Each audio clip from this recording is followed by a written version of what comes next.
reanimate your feet.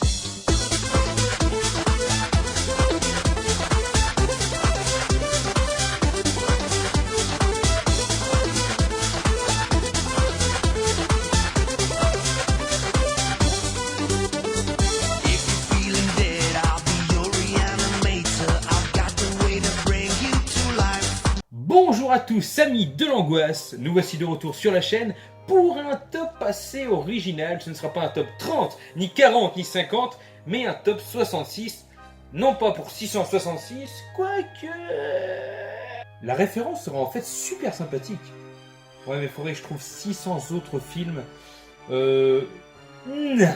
Donc c'est parti pour ce top 66 de mes films favoris hors horreur. Oui, vous avez bien entendu. Hors horreur. C'est possible. Je tiens à rappeler que ce top est personnel. Du coup, vous pourrez voir des films qui ne sont pas forcément bons ou que vous n'aimez pas. Bah après, tous les goûts sont personnels. Haut dans le classement. Mais non, pour autant, je n'ai pas mis Le Fils du Masque, par exemple. Je t'adore, pourtant t'es pas passé loin. Vous ne verrez également pas de Alfred Hitchcock. Excusez-moi, je les ai classés dans l'horreur. Je les ai globalisés. C'est dégueulasse d'ailleurs de ma part. Mais je m'en excuse. Et vous ne verrez pas de films qui ne sont pas présents physiquement dans ma collection et qui pourtant auraient tout simplement leur place, quitte à avoir même le top 10 si je les possédais. J'entends par exemple par rapport à mes goûts 3 que j'aime beaucoup. Il y a également Prisonnier du Temps que j'adore. Ou encore Jack Frost avec Michael Keaton que je vénère. Allez, ne perdons pas de temps et voyons celui qui a réussi à se loger de justesse à la 66e place. Ça représente une catégorie que j'aime beaucoup, et pour le coup je voulais vous en présenter un qui est pas le plus connu. On peut le connaître sous le nom Onion Movie, c'est News Movie. Alors pourquoi je l'ai mis à 66e place? Pour plein de raisons valables. D'une part, c'est le seul film où je supporte Steven Seagal car il apparaît très peu de temps, et pour ainsi dire il apparaît pas, donc il passe bien. Déjà c'est un exploit pour moi. Mais également parce que j'aime également son second voire troisième degré qui comparément à un Scary Movie ou à un Big Movie ou à un Spanish Movie ou un film se terminant par Movie qui peut être plus cru, celui-là il est plus subtil. Comme par exemple la vanne où vous voyez tout un incendie, il y a les reporters qui foncent dessus et en fait il s'arrête de la maison à côté parce que le mec a des paires de chaussettes mais il n'a qu'une chaussette sur deux. Je veux dire c'est tellement exabérant, tellement exagéré, tellement impensable que moi ça me fait rire. Bon après j'ai le rire facile, c'est vrai. En 65e place, c'est vrai malheureusement il n'y aura pas de Disney. Je m'excuse Miss Latino, je m'excuse à tous les fans de Disney, mais si je les avais incorporés dans la vidéo, le choix aurait été trop cornélien. Par contre, je souhaitais mettre un film, un long métrage de Batman animé. Ça me tenait à cœur, et en ayant quelques-uns, j'ai eu du mal à choisir. Mais mine de rien, j'ai choisi Justice League Dark. Pourquoi? Parce que déjà il fait apparaître des personnages qu'on voit trop peu à l'écran. Là on a Swamp Thing, on a Etrigan, Zatanna, Constantine, bon lui il apparaît un peu plus, Deadman qu'on voit quasiment jamais, et Batman. Et en fait dans cette histoire très noire, c'est pour ça que j'ai adoré, les personnages collent avec l'univers de notre justicier préféré pour beaucoup, et bien dans cette histoire Batman, la Justice League n'est pas à même d'affronter les forces démoniaques, et donc il va devoir faire appel à justement des créatures encore plus démoniaques, des créatures obscures, de la magie noire, et donc il va faire équipe avec cette nouvelle Justice League Dark. Et franchement c'est chouette, c'est très noir, c'est très glauque, c'est limite vraiment malsain sur certains moments. C'est un peu comme Constantine City of the Demons si vous voulez, c'est vraiment dur et moi j'adore. J'adore. C'est presque horrifique si on est un bambin de 2 ans. J'avoue. En 64e place, Snake Eyes. Alors c'est le premier film que vous allez voir ce top avec Nicolas Cage, mais pas le dernier, je vous le garantis. Donc voilà, Snake Eyes, un super film que j'ai beaucoup aimé de Nicolas Cage, pourtant c'est pas un de ses plus connus, c'est pas un de ses moins connus non plus, où justement, jusqu'à la fin on va suivre Nicolas Cage qui est un enquêteur, et on va comprendre juste à la fin en fait ce qui se trame. J'ai trouvé le film, je veux dire, dur de se douter du final. Et c'est bien mené, c'est bien expliqué. Nicolas Cage est en forme dans son rôle. Franchement, c'est un film que je vous conseille si vous aimez bien l'acteur déjà. Et si vous aimez bien les bonnes enquêtes avec vraiment un final assez sympa, avec des rebonds. Un truc qui se suit bien, avec des personnages divers. Enfin, Snake Eyes, j'ai beaucoup aimé personnellement. En 63e place, alors là, Je ne connaissais pas le film avant de le voir, je l'ai pris uniquement parce que Robin Williams apparaît dedans. Et qu'est-ce que je m'en serais voulu d'avoir raté un tel film. Dead Again, c'est un film coup de cœur pour moi. C'était une grosse claque, je m'y attendais pas et j'ai adoré l'intrigue. Une personne, une jeune femme, hantée par la mort d'une personne décédée il y a 40 ans, tuée par un chef d'orchestre. Et pour l'aider, un enquêteur qui va devoir fouiller dans son passé, essayer un peu de remuer tout ça pour un final, pareil, super sympa, des acteurs qui se donnent à cœur joie, une intrigue où on est constamment en train de se dire est-ce que c'est ça, est-ce que c'est ça, où les hypothèses fleurissent d'un peu partout, et franchement ça c'est tout ce que j'aime d'une bonne intrigue. Quand on t'envoie sur une ligne, et qu'en fait à la fin tu te dis, et tu t'aperçois, que c'était pas du tout ça. Et ça c'est chouette, et ça c'est génial, et ça prouve qu'ils ont réussi ce qu'ils voulaient faire, et Dead Again, pour moi c'est une référence dans le genre. En 62e place, alors là, c'est désopilant, avec Oliver Platt et David Arquette, Ready to Rumble. Ce qui a fait qu'il est aussi haut dans mon classement déjà, c'est que je suis un grand fan de catch. On va pas se le cacher, j'adore ça depuis 2008, depuis que j'ai commencé à le suivre quand j'étais adolescent. Oui, c'est ça, ça colle. Et bah franchement, je kiffe. Et je dois vous dire que ce film-là, il est fun. Pourtant, ça peut paraître lourd comme humour, mais je l'ai trouvé super drôle. En plus, il y a beaucoup de catcheurs connus qui apparaissent dedans.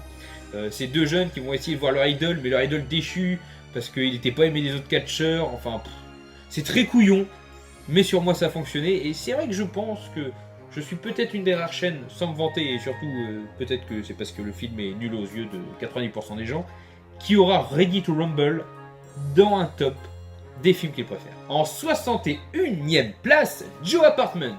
Tout simplement, comme c'est dit, sexe, cafard et rock'n'roll. Judicieux mélange qui en plus sont pétillants grâce aux cafards. Franchement, c'est des petits cafards qui parlent. Pourtant, je déteste les cafards, les blattes et tout ce qui rentre. Mais là, avec leur shopping, leur cigare à la main, tout va bien, tout est cool. Allez, on va aider Joe, on va faire fuir tous ceux qui veulent péter l'immeuble, tous ceux qui veulent investir l'immeuble. Et puis comme ça, Joe, il va rester à boire, à rien branler et à parler à des cafards. Ah là là, c'est beau les effets de la drogue. En 60e place, l'Indien du placard. Alors le problème, c'est que j'ai connu ce film il y a à peu près 2 mois. Enfin du moins, en visionné. Je le connaissais de nom, mais j'en ai jamais profité étant jeune, je l'ai jamais connu. À l'âge où la magie aurait opéré au maximum. C'est pour ça qu'il est aussi bas dans le classement. Mais malgré tout, même en l'ayant revu beaucoup plus vieux, du haut de mes vénérables 24 ans, j'ai trouvé le film super sympa.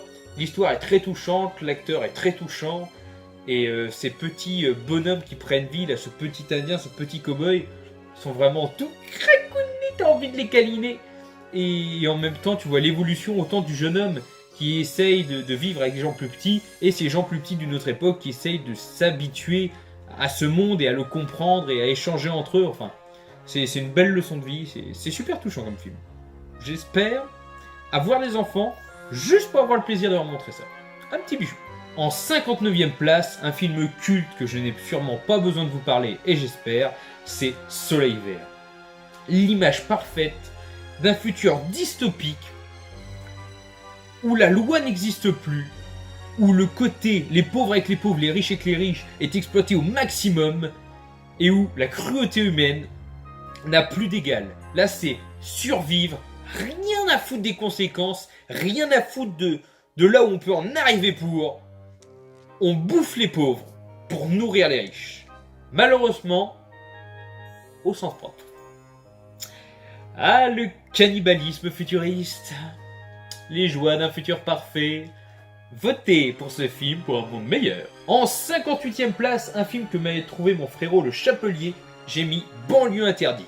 Alors, j'avoue, certains me diront « Ouais, mais c'est parce qu'il y a Dave Bautista aussi, c'est un catcheur, acteur que beaucoup aiment. » Non, moi j'aime pas plus que ça Batista. Par contre, je kiffe Rob Van Dam. Et vu que c'est quasiment l'acteur principal du film, malgré que Batista est mis en avant, j'ai adoré. Voilà, c'est un catcheur que je suis depuis tout petit. Ma mère m'a permis de le voir en vrai au stade de Caen. Enfin, c'est pas le stade, mais à Caen. Et j'ai pu le voir de très près, elle m'a offert des places au 3e rang, c'était de la haute voltige, c'était du grand Rob Van Dam. Et quand j'ai vu qu'il a fait très peu de films, et qu'il y avait notamment ce film, où d'ailleurs il nous fait quelques petites prises sympas, où l'histoire est plutôt bien amenée, même si c'est une histoire qui reste basique, j'ai kiffé. Banlieue interdite, si vous voulez voir un film avec des catcheurs, je vous le conseille, moi je le trouve bien. J'attends vos avis sur ce film. C'est vrai qu'on m'en parle pas souvent, j'attends votre avis. En 57ème place, ça va faire plaisir à notre cher Tanguy le Barbu, un film avec Adam Sandler, son idole, c'est Click. Télécommandez votre vie, un film que j'ai beaucoup aimé, qui est plein de belles leçons de morale, de leçons d'espoir, de leçons de regret, enfin, qui vous fait passer par tous les sentiments à travers un Adam Sandler qui voit sa vie changer du tout au tout grâce à une télécommande et qui peut carrément annuler des moments de sa vie, en faire revivre d'autres, changer le cours de son existence et s'apercevoir aussi qu'il a peut-être fait les plus belles boulettes et qu'il a peut-être pas profité des meilleures choses de la vie et des meilleurs moments. Ça me fait penser un peu à Family Man par exemple avec Nicolas Cage, qui sont deux très bons films que je vous conseille. Pour les plus sensibles quand même, préparez vos mouchoirs. C'est pas toujours facile. En 56ème place, oui, encore avec un catcheur, mais c'est sûrement un des derniers films avec vraiment des catcheurs en vedette, c'est Le Chaperon. J'ai hésité entre lui et Crunk Out avec Le Big Show, mais j'ai pris finalement Le Chaperon avec Triple H, donc Paul Levesque de son vrai nom, qui est vraiment un film désopilant. La petite histoire sympathique du père qui vient de tôle, donc qui n'a pas vu sa fille depuis quasiment toute sa vie, qui ne l'a pas vu grandir et qui essaye de créer des liens avec une fille qui ne l'aime pas du coup parce qu'il n'a pas été présent. Alors une belle histoire assez touchante et en même temps il essaye d'esquiver la police qui croit qu'il a fait un vol alors qu'il a eu un sac d'argent mais sans le vouloir, et ses deux complices qui ont fait le braquage mais qui se sont fait avoir directement et qui pensent que c'est lui le coupable aussi. Enfin bon, c'est une bonne comédie, il y a plein de délires, une histoire touchante. C'est une comédie qui passe plutôt bien et moi avec ma mère on s'est vraiment tapé des barres dessus. C'est surtout le souvenir que j'en ai avec ma mère qui a fait qu'il est aussi haut dans le classement. En 55ème place, Cœur d'encre avec Brandon Fraser. Alors pareil, ça a avant tout un côté émouvant parce que je l'ai vu avec la copine à mon père. Elle savait que j'aimais Brandon Fraser et elle m'a fait découvrir ce film et... Merci. Donc voilà, une histoire fantastique aux côtés de Brandon Fraser, de sa fille, de quelques membres de sa famille aussi, et puis quelques membres de personnages de romans qui vont dans tout cet univers affronter les méchants d'un roman en fait qui viennent d'apparaître, parce que Brandon Fraser a le pouvoir quand il lit une histoire d'en faire ressortir des choses, des objets, voire des gens. Et c'est ça qui est très fort et franchement c'est magique, c'est poétique, enfin c'est super plaisant. J'ai beaucoup aimé, c'est très chouette. En 54ème place, Scoot Toujours. Et oui, qui ne connaît pas Scoot Toujours? Un gros classique français avec un de mes acteurs français favoris, à savoir Gérard Jugnot, un des membres fondateurs forcément de l'équipe du Splendide, avec Thierry Lhermitte, Christian Clavier, j'ai l'impression de retenir que les mecs d'ailleurs, c'est horrible. Michel Blanc, oui, encore une preuve. Et puis donc les actrices que j'adore aussi, mais j'ai pas retenu les noms. Honte à moi. Scoot Toujours, même si tout le monde connaît l'histoire désopilante en fait d'un gars qui n'a jamais fait de scoutisme, mais qui est choisi pour entraîner une équipe de jeunes, donc des jeunes turbulents, qui vont lui en faire voir de toutes les couleurs. On chope gag après gag et c'est efficace après efficacité, enfin c'est super drôle et puis c'est surtout un grand souvenir d'enfant, je veux dire, on l'a tous vu en général une fois passé à la télé, il passe très souvent et c'est toujours avec un régal que je le vois. Même si maintenant je peux le voir directement en DVD. En 53ème position, et ça va faire super plaisir à Tom Reaper, combat de maître avec Jackie Chan, au sommet de sa forme. Quand il était jeune, qui faisait de la comédie, donc qui était vraiment humoristique, dont son côté bourré, parce que ce film est vraiment connu de Jackie Chan, et en même temps des scènes d'action géniales. La scène de fin est vraiment superbe, contre le méchant ça va à 100 à l'heure, on a l'impression qu'il s'arrête pas, tout est chorégraphié et bien fait, les cascades sont géniales, même difficile à encaisser quand on voit la douleur qu'a dû subir le cascadeur. Jackie Chan vraiment au top de sa forme, l'histoire se tient, tout se suit, ce Jackie Chan est génial. En 52e position, avec l'excellent duo Eddie Murphy et Martin Lawrence, j'ai mis le film Perpète. Un film qui m'a beaucoup plu de par son évolution. En fait, c'est deux personnes qui sont accusées à tort d'un crime, plus ou moins à tort, j'entends bien, et qui en fait vont essayer de s'évader tout le temps. Mais de différentes choses, je veux dire, de la prison, de l'esclavage, de la ségrégation, jusqu'à de la maison de retraite. Et on va les voir tous les deux avec un grand cœur à s'aimer beaucoup, et en même temps à s'en foutre plein la gueule, à se rejeter les fautes à chaque fois. Et c'est super touchant quoi. Franchement, le film m'a fait taper des barres jusqu'à la fin qui est mémorable. Moi je trouve que ce film est très peu cité dans les bons films d'Eddie Murphy. comme de Martin Lawrence d'ailleurs, et pourtant je trouve qu'ils font un duo super attachant. En 51e place, nous avons un des rares films de super-héros de ce classement, Watchmen. Parce que putain, ça envoie du lourd. Voilà un film de super-héros qui n'a pas peur d'avoir des moins de 16, des moins de 18. Je veux dire, il y a du sang, il y a de la violence. Les super-héros prouvent que c'est dur d'être super-héros. On est poursuivi par les flics, on se fait casser la gueule, on doit prendre des choix durs, on doit parfois tuer. Parce que arrêter des gens, ça ne dure pas éternellement. Et quand on les tue, au moins, ils finissent, ils font plus rien. Et en même temps, c'est la complexité d'être un commun des mortels quand on veut, d'être super-héros quand on peut, d'avoir perdu des proches, enfin, c'est toute la galère en fait d'être un super-héros, un vrai, qui a pas peur de faire du mal pour faire le bien, et c'est super. Faut le regarder, alors faites gaffe parce qu'il y a vraiment des scènes dures, autant des scènes hot que des scènes hardcore, mais ça reste un film vraiment prenant. En 50e place, un petit animé que j'ai beaucoup aimé, sûrement beaucoup le connaissent, et pour ceux qui ne le connaissent pas, évidemment, comme les autres films, je vous conseille de le voir, c'est numéro 9. Une histoire qui, dès le début, c'est vrai, on peut être un peu dans le trouble, dans l'incompréhension, mais qui raconte l'histoire de 9 poupées qui tentent de survivre dans un monde post-apocalyptique face à des chiens mécaniques de mémoire, des créatures mécaniques. Et alors, on ne sait pas pourquoi, je vous raconte pas l'histoire si vous ne l'avez pas vu, mais c'est juste super beau.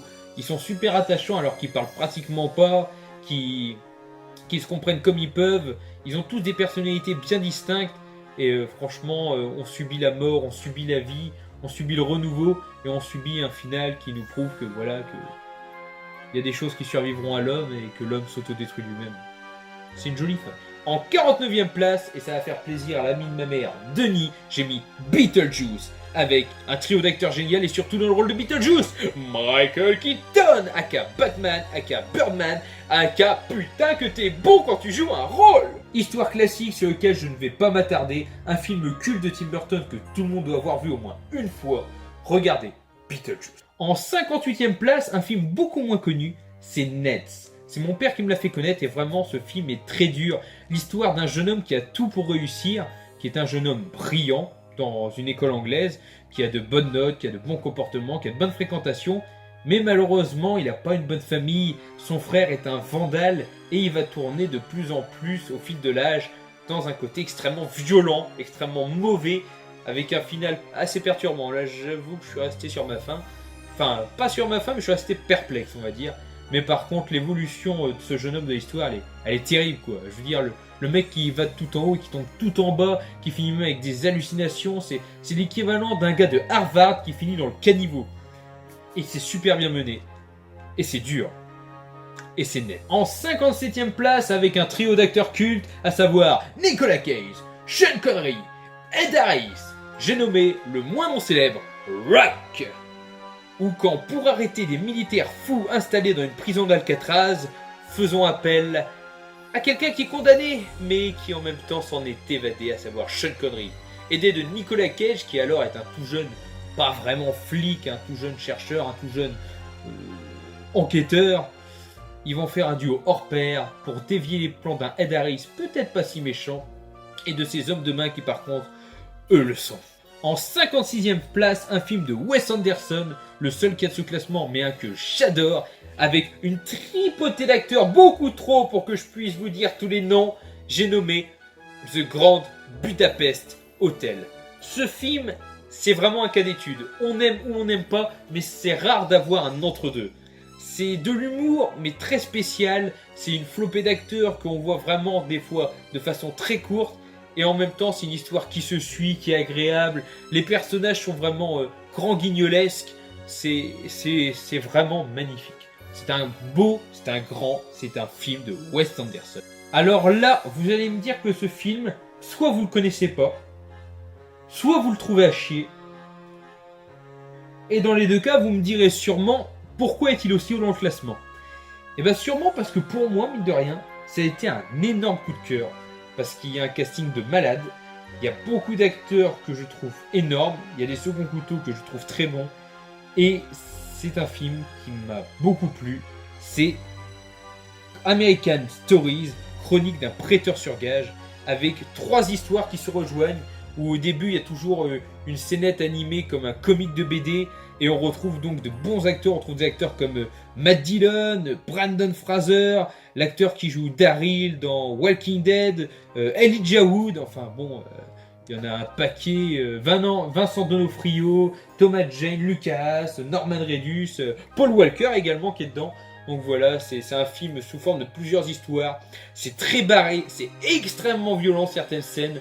C'est complètement pété what the fuck d'autres. Et à la fin, il y a un final où ça rejoint toutes les histoires. C'est un grand n'importe quoi, il n'y a aucune logique. Les histoires se valent pas spécialement.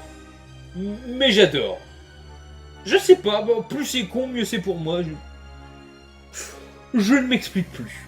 Pour ceux qui l'ont vu, franchement, donnez-moi votre avis, car je serais très curieux de savoir comment les gens vous avez pu percevoir ce film et si vous l'avez apprécié ou non. En 44e place,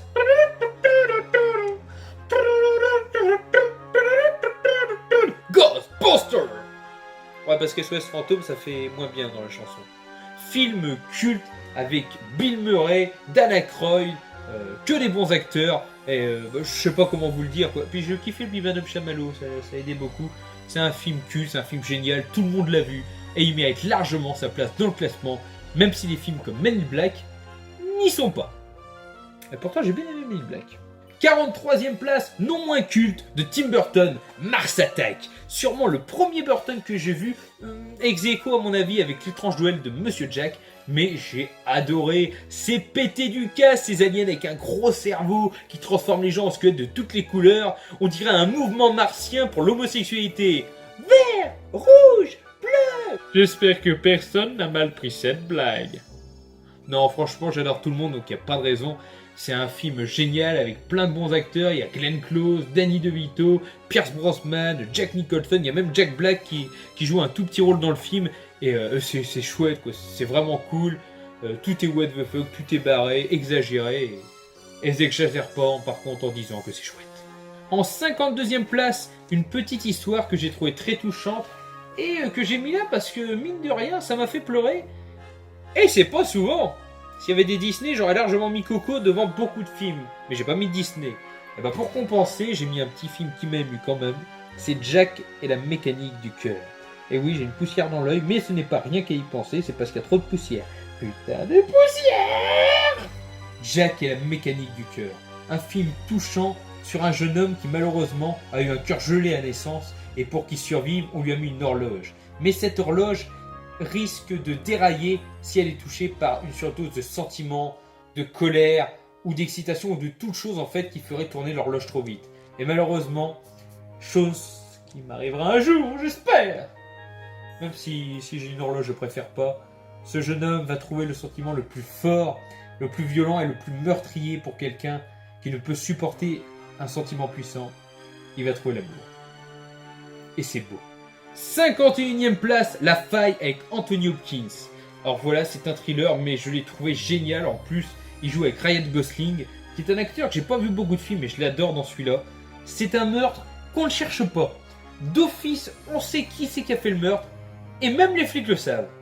Mais voilà, le système judiciaire est assez bien fait pour nous aider, comme pour aider les criminels. Et là, la question c'est, j'ai tué ma femme, prouvez-le. Et Ryan Gosling va galérer à le prouver.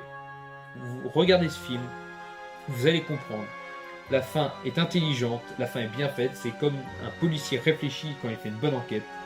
Et tout le long du film, c'est bien vu. En 50e place, Chevalier avec le regretté Heath Ledger. Alors pourquoi? Parce que c'est un film de mon enfance. C'est un des premiers films que m'a partagé mon père. Et voilà, j'ai toujours trouvé l'histoire très touchante. L'histoire de ce jeune petit garçon qui est pourtant fils de rien, parce que son père répare des filets, enfin c'est une personne lambda. Il le confie à un grand seigneur, il va devenir écuyer, et à la mort de son seigneur, il va devenir chevalier, alors qu'il n'a pas le droit, il n'est pas chevalier de sang, et il va faire des prouesses. Après il y a une histoire d'amour guimauve évidemment, mais le film est drôle, avec des seconds couteaux, des seconds acteurs très comiques. J'aime beaucoup, franchement, un coup de cœur. En 49e place, j'ai nommé Il fallait qu'il y ait un film de lui, et en plus il y en aura plein d'autres de lui, de mon acteur favori, Robin Williams, Jumanji. Franchement, je ne parlerai pas de ce film. tout le monde de ma génération l'a connu jeune. Et c'est dommage que seulement de ma génération, parce que j'aurais aimé que les autres générations aient le plaisir que j'ai eu à voir ce film de jeu de société qui s'anime et qui devient réel avec Robin Williams. C'est magique. Partagez-le autour de vous. Ce film en général fait l'unanimité. J'ai rarement connu quelqu'un qui l'a pas aimé. En 48e place, un film assez méconnu mais qui m'a touché. Hey hey hey, c'est le gros Albert. Donc voilà une série télévisée, enfin un dessin animé qui je crois passait dans le Cosby Show à l'époque. Donc que je n'ai pas regardé évidemment, malheureusement. Mais j'ai connu ce film par la suite, Fat Albert, qui est pas le film le plus évident à trouver d'ailleurs, que j'ai beaucoup aimé. C'est très rigolo, c'est en fait les personnages du dessin animé parce que ça fait dessin animé et réel, alors ça j'aime beaucoup.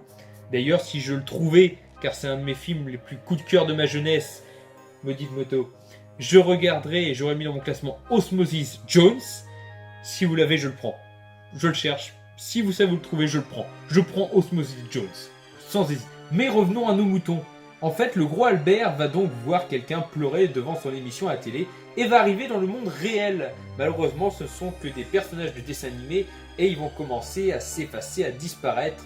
Et c'est là qu'on va voir la beauté d'aider quelqu'un qui, en fait, en retour, essaye de t'aider et de voir des personnages de dessin animé essayer de s'incorporer dans une société où, justement, ils sont perçus bizarrement avec des couleurs super flashy. Une bien belle leçon de morale, si vous voulez mon avis. N'est-ce pas le gros Albert? En 47e position, encore un film avec Nicolas Cage, qui n'est pas un des plus connus, mais que j'ai surkiffé, Red Rock West.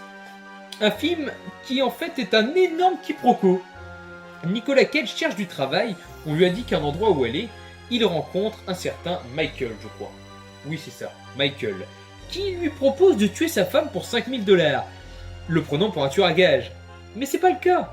Malgré tout, Nicolas Cage va accepter les 5000 $ et prévenir sa femme, qui par contre, elle, lui propose 10 000 $ pour abattre son mari. De quel côté se mettre dans quel camp? Vous le découvrez en regardant le film. Qui est fandard dans l'idée que c'est exactement dans ce genre de situation que tu peux admettre. 46e position, il fallait que j'en mette un. Eh bien, j'ai mis un Mel Brooks. J'en ai pas vu beaucoup, mais j'ai mis celui-là parce que de ceux que je possède, c'est mon préféré. La folle histoire de l'espace. La parodie totale de Star Wars. De la façon la plus conne possible, la plus drôle et la plus comique. Franchement, c'est génial. En plus, vous avez des sacrés acteurs. Vous avez John Candy qui fait un Chewbacca caniche, animal, chien bizarre. Rick Moranis qui fait Dark Vador, qui en fait est Lord Casque Noir. Et voilà, et Mel Brooks évidemment, qui joue également un rôle aussi. Enfin, c'est vraiment bien, c'est très con, c'est savouré. C'est à savourer. Si vous aimez Mel Brooks, d'une part, vous l'avez forcément vu. Et si vous ne les avez pas vus et que vous aimez Mel Brooks, qu'est-ce que vous attendez? En 45e place, il me fallait un classique de De Funès. Et c'est sûrement un de ceux que je préfère dans ceux que je possède. Sinon, j'aurais mis Le Grand Restaurant ou L'aile ou la cuisse. Mais là, je mets un autre très bon. Les Aventures de Rabbi Jacob. Et l'on arrive avec la moitié, on va couper la vidéo extrêmement longue, en fait on va la faire en deux parties, avec Good Morning Vietnam. Et aujourd'hui nous passons à un film excellent avec Robin Williams, Good Morning Vietnam, qui va vous faire hurler de et qui va remettre en forme l'idée qu'ont les troupes dans la guerre du Vietnam. Malheureusement, malgré qu'il soit animateur de radio, il va se rebeller car on ne dit pas tout à la radio. On veut l'empêcher de parler, on veut empêcher la presse d'écrire, on veut empêcher les gens de savoir qu'il se passe des choses horribles au Vietnam. Mais malgré tout, on saura tout car Robin a la langue bien pendue, a l'humour bien débridé et qui va tout se permettre de dire sur la radio dans Good Morning Vietnam.